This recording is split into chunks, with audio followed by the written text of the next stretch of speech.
I remember the sound of the heart monitor beeping, soft, steady, like a clock ticking inside me. The room smelled like antiseptic and baby lotion.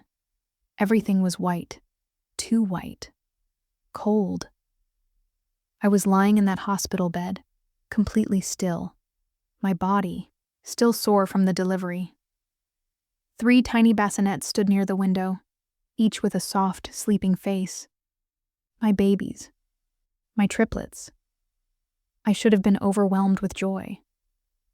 But all I felt was the ache of being alone. Ryan had left a few hours ago to grab some food.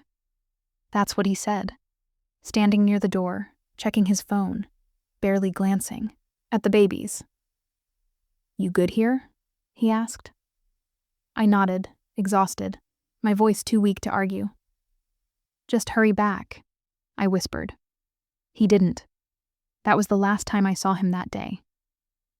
The nurses came and went, checked vitals, changed IVs. One of them, a kind woman named Lisa, noticed my eyes shifting to the door over and over. "He'll be back soon, honey," she said softly, patting my arm. I nodded again, but I already knew better.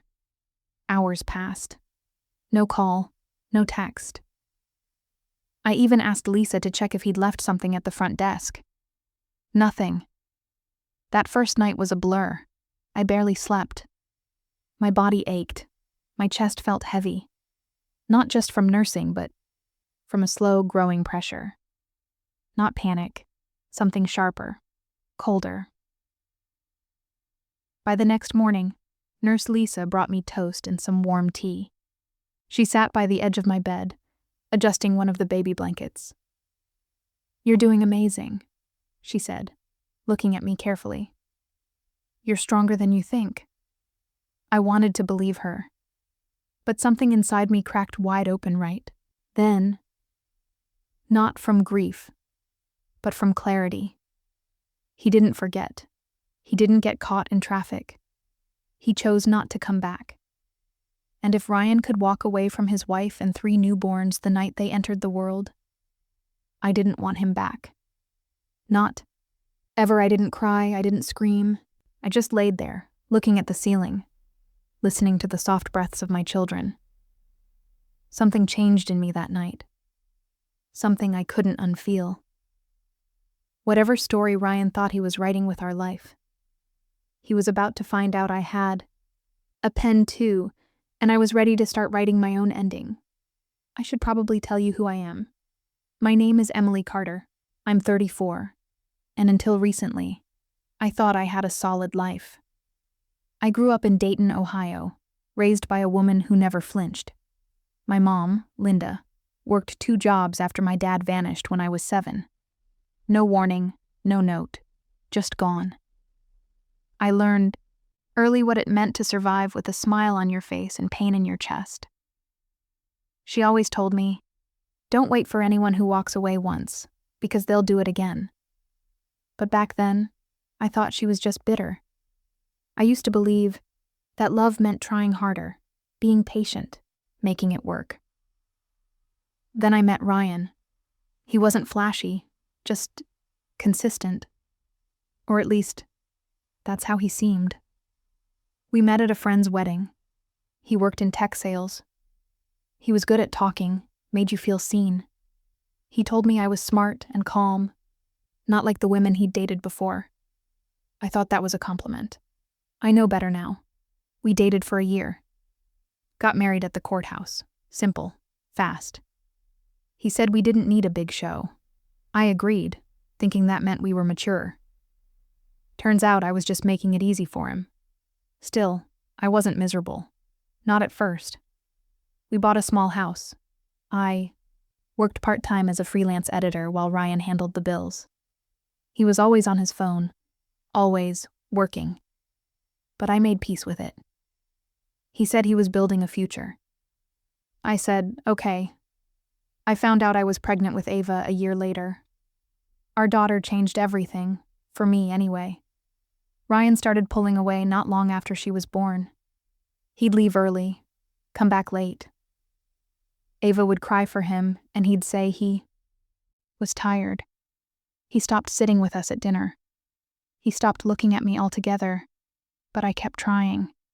Then came the triplets. A surprise, even to the doctors.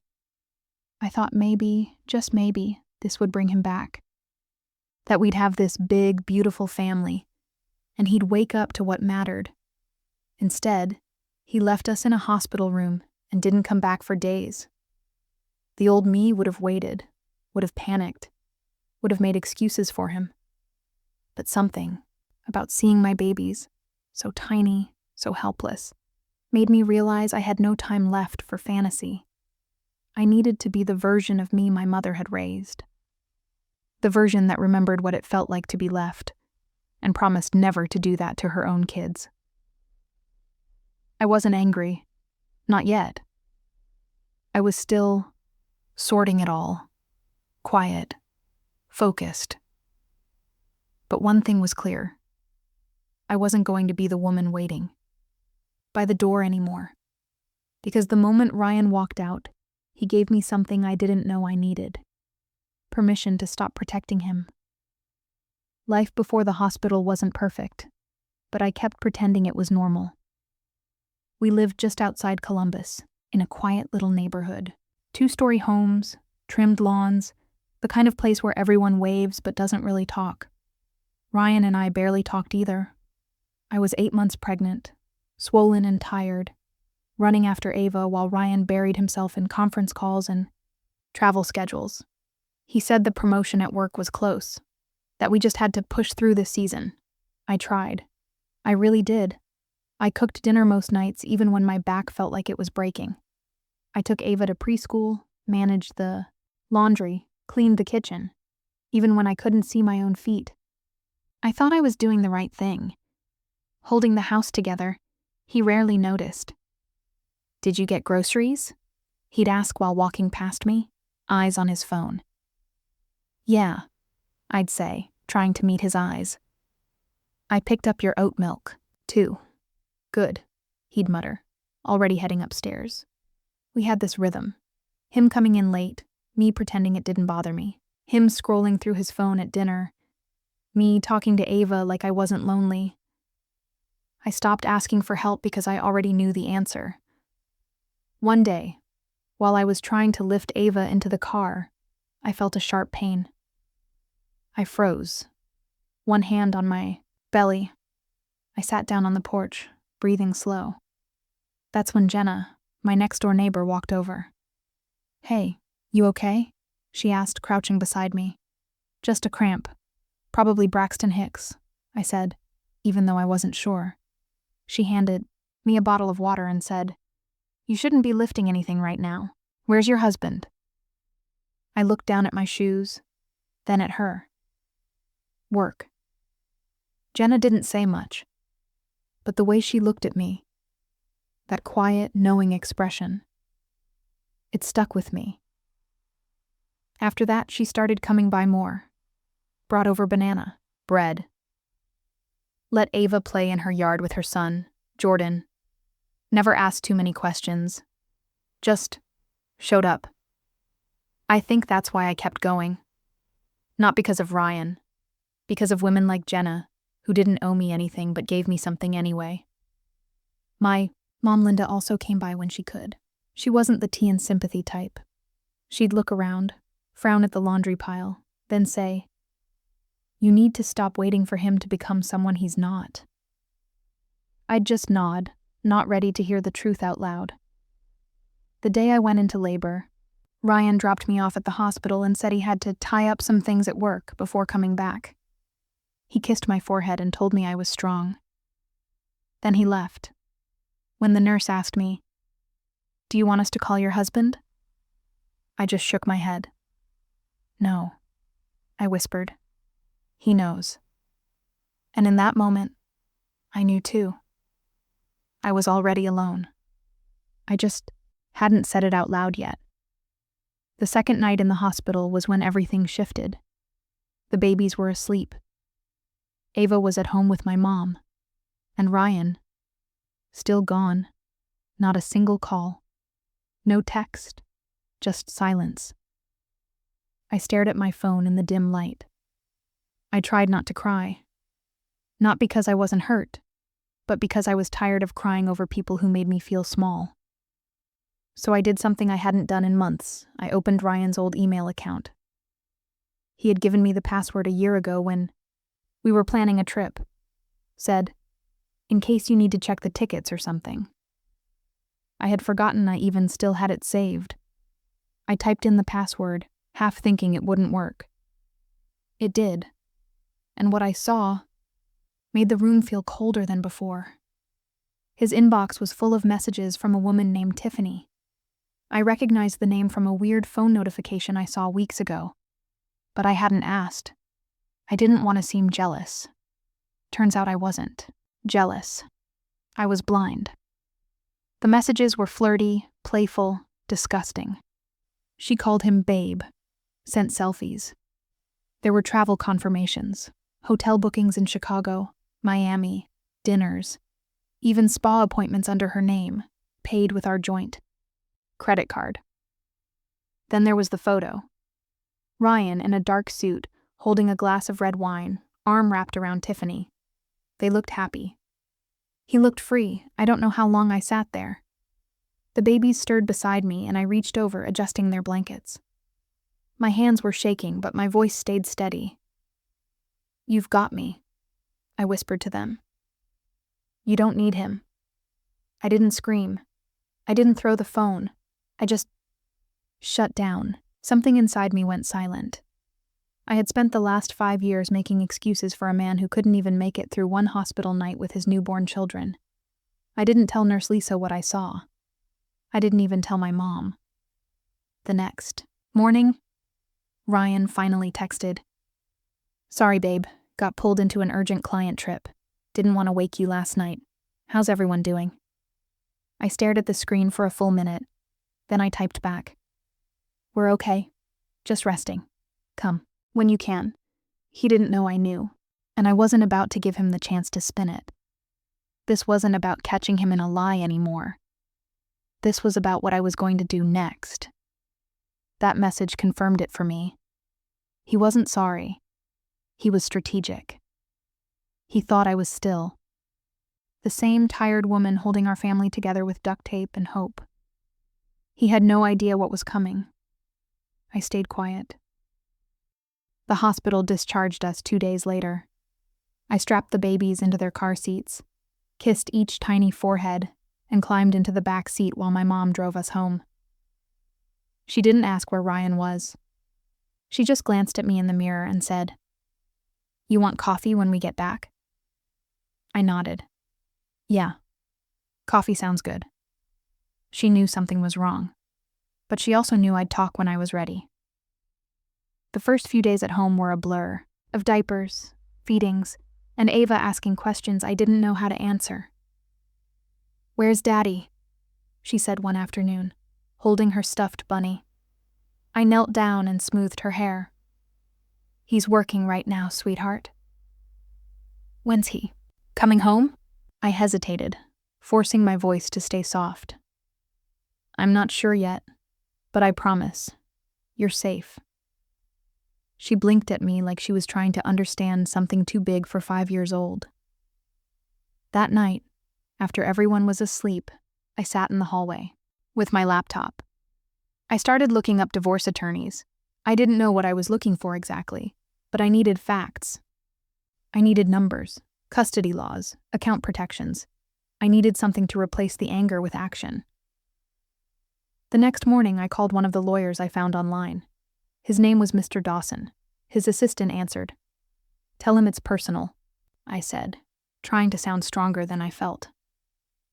And urgent. We met the next day at his office. I left the kids with Mom, packed 2 bottles, and wore jeans that didn't fit quite right. My body was healing, but my mind was sharper than ever. Mr. Dawson was calm, middle-aged, professional. Let's start with what you want, he said. I told him everything. Quietly, fact by fact. No tears, just truth. When I showed him the emails and the photo, he raised an eyebrow. He's not even trying to hide it. No, I said. He thinks I'll never leave. He nodded, scribbling notes. We'll get you protected. Separate accounts. Emergency custody request. We'll move quickly but carefully. I left that office with a folder in my hand and something heavier off my chest. That night, I looked around our house. The kitchen I cleaned every day, the hallway lined with Ava's drawings, the photos on the wall of a man who had already moved on. And I whispered to myself, "You've got this." Not loud, not proud. Just steady. Because I wasn't planning revenge. I was building freedom. The next part of my plan was quiet. Almost boring, actually. No shouting, no confrontations. Just paperwork, screenshots, and a calm voice over the phone. I followed Mr. Dawson's advice to the letter, opened a new checking account in my name only, transferred just enough to cover bills for 3 months, canceled the shared credit cards. Ryan still hadn't come home.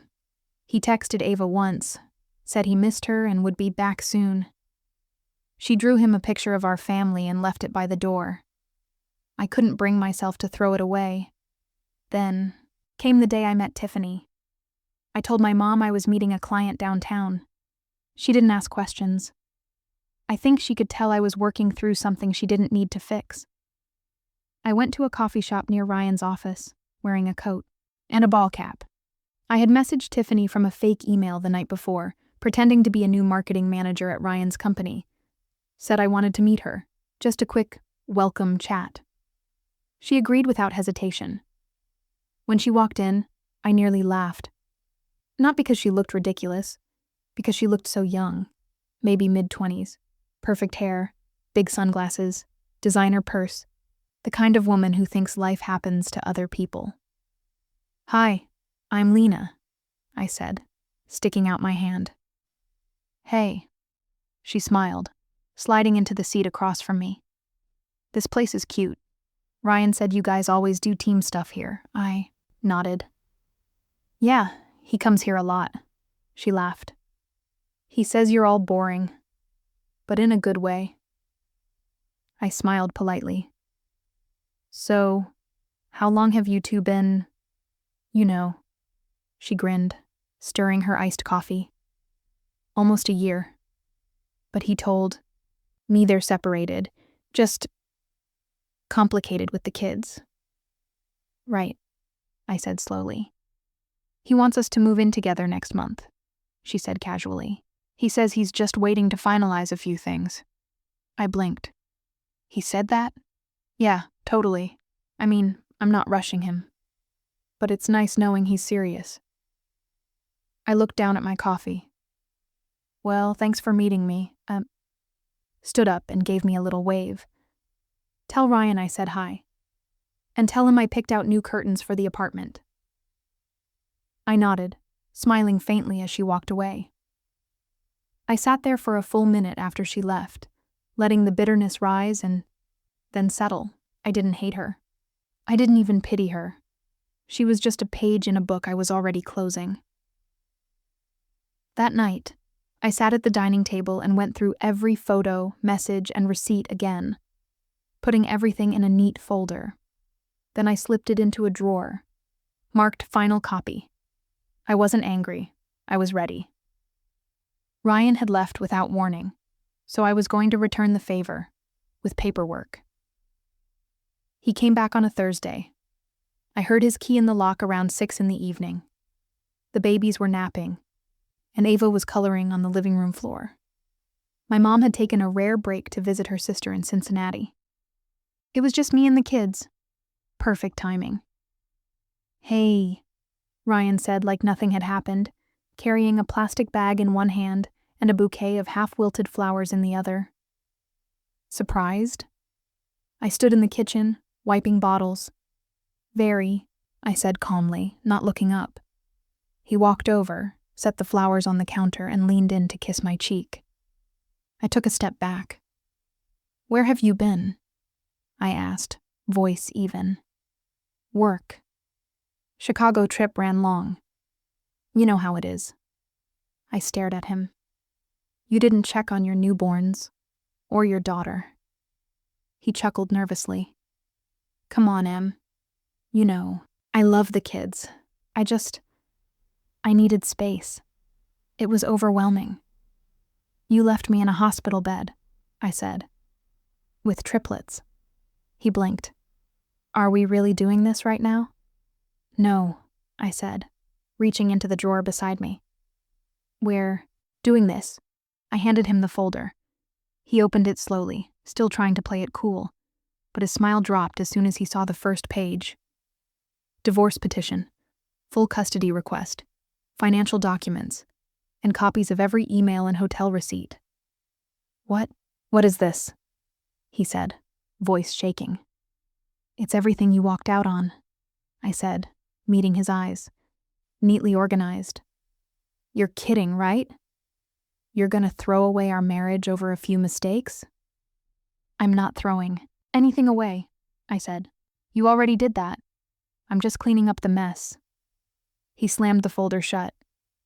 You were always like this, cold, controlling.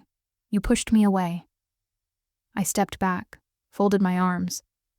No, Ryan. I was patient. I made space. I covered. For you.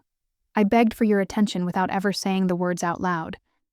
You just never noticed. He ran a hand through his hair. Look, I can fix this. We can go to counseling or something.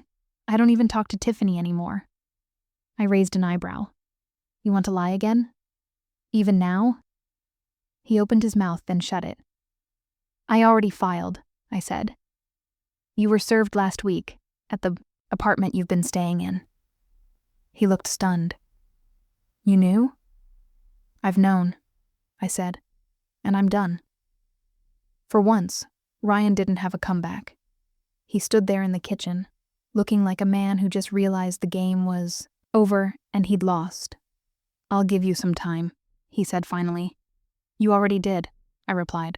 Now I'm using it wisely. He didn't leave right away. For the next 2 days, Ryan lingered around the house like a ghost pretending to be a husband.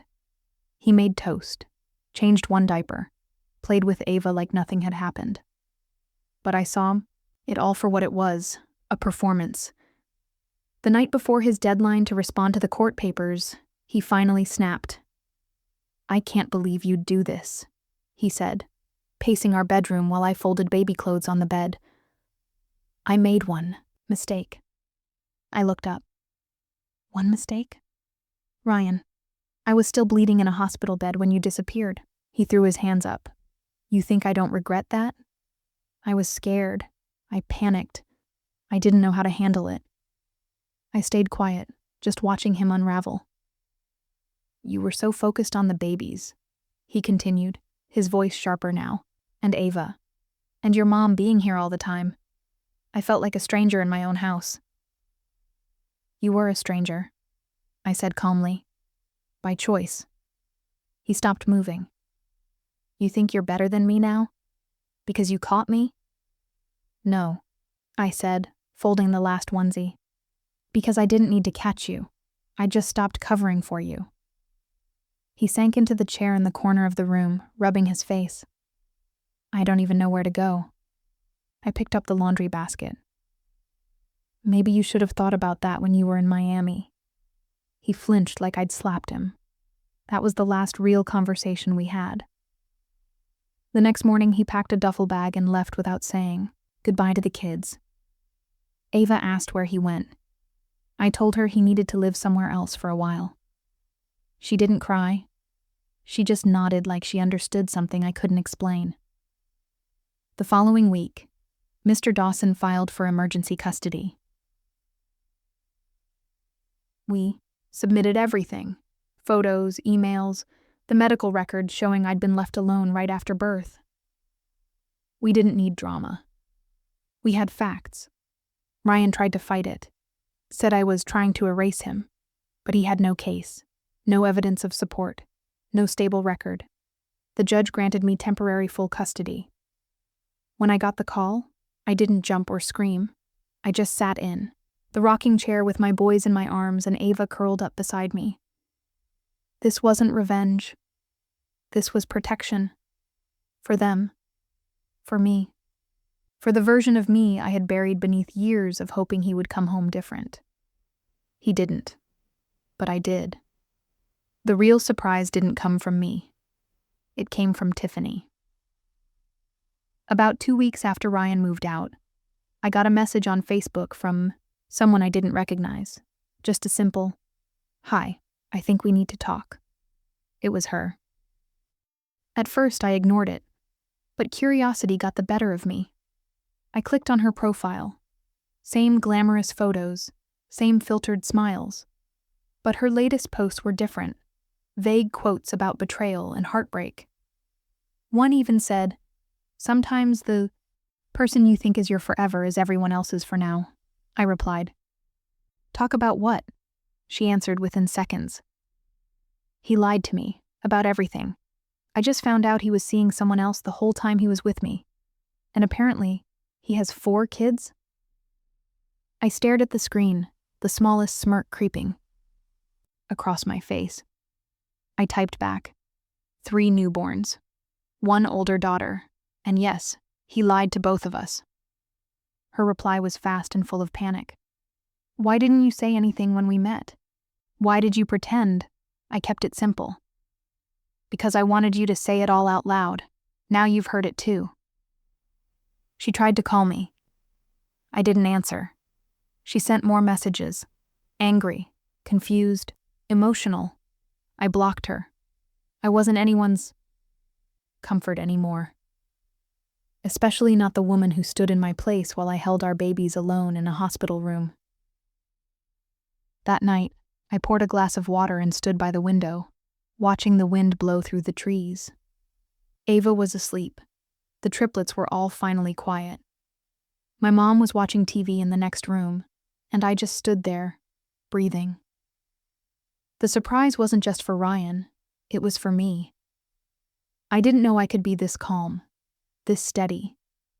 I didn't know I could live through something so painful and still walk forward without bitterness in my mouth. Ryan's whole world had crumbled, and mine had just begun to rebuild. 6 months later, everything is quieter, not silent, but peaceful. The kind of quiet that lets you hear yourself again. I moved out of our old house. Too many ghosts in the walls. Too many nights staring at the front door, waiting for someone who never came. Now we live in a small rental home across town. It's not fancy, but it's bright. There's sunlight in the kitchen every morning. Ava has her own room, and the babies share one next to mine. My mom still lives with us, helping when she can, taking naps with Ava, singing the babies to sleep. We laugh here. We talk more. I started working again, just part-time editing for a few clients online. It's slow, but steady. It gives me something that's mine. Something outside of diapers and bottles and bedtime stories. Ryan hasn't seen the kids in months. He tried calling once, left a voicemail saying he wanted to talk things through. I didn't respond. Not because I'm angry. I'm just done. You don't owe someone a seat at the table after they walked away hungry from the meal you made them. Ava stopped asking where he is. She draws pictures of our family now. Me, her, the babies, Grandma. Sometimes our cat. Never Ryan. She's okay. Kids know how to heal when the adults around them are steady. One night last week, I found her in the hallway, rocking one of her brothers in her arms while humming a tune she made up. I stood there watching her, this tiny person carrying so much love in her little body. And I thought, this is enough. I don't need an apology from Ryan. I don't need closure from Tiffany. I don't need anyone to come fix what they broke. Because I'm not broken, I'm changed, stronger, wiser, calmer. People think strength is loud, but I've learned it's often quiet. It's in the moments when you choose peace over proving a point. When you protect your children without turning cold. When you walk away, not to punish someone, but to protect yourself. If someone asked, me now, would you take him back if he changed? I'd say, he did change. He changed into someone I don't recognize. And I changed into someone who no longer waits. Some surprises break you, others build you. Mine did both. And now, every time I hear the soft sound of my children breathing in the next room, I remember. He left, but I stayed, and that made all the difference. If this story touched something in you, if you've ever had to stand up alone and walk forward without the apology you deserved, then you're not alone. Subscribe to this channel for more real stories of betrayal, strength, and powerful comebacks. And remember, sometimes the best revenge is peace.